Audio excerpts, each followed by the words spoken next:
له تورخم څخه تازه و نوی خبر. سلام، ستړي مشئ، وخت مو بخیر. پام وکړئ د نن ورځې تازه او مهم خبر ته. رسنۍ پرون د تورخم له لارې تر 3000 ډیر افغان کډوال افغانستان ته ستانه شول. د پاکستان دولتي راډیو پرون ویل چې پرون پنجشنبې د تورخم له لارې تر 3000 ډیر افغان کډوال خپل هیواد ته ستانه شول.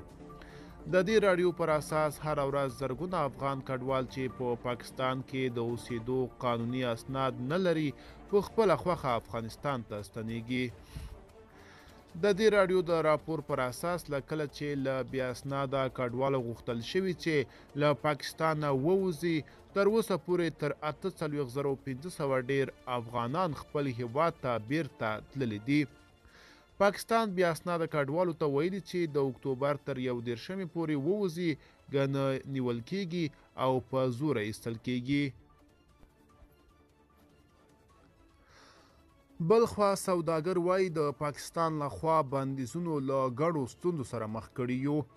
په چین کې د افغان بار چلوونکي ټولنه وایي د پاکستان لخوا پر ټرانزیټ لګیدلو بندیزونو دوی ته ګڼې ستونزې پیدا کړي او میلیونونه ډالر زیان یې کړی دی. یو شمېر سوداګر له سرپرست حکومته غواړي چې د هغوی ستونزې له ډیپلوماټیکو لارو حل کړي. د ننګرهار د سوداګرۍ او پانګونې خونې مدیره پلاوی یو غړی بیا وایي که پاکستان پر ټرانزیټي توکو لګول شوي بندیزونه لرې نه کړي نو دوی اړ دي چې له بدیلو لارو چارو راکړه ورکړه ترسره کړي.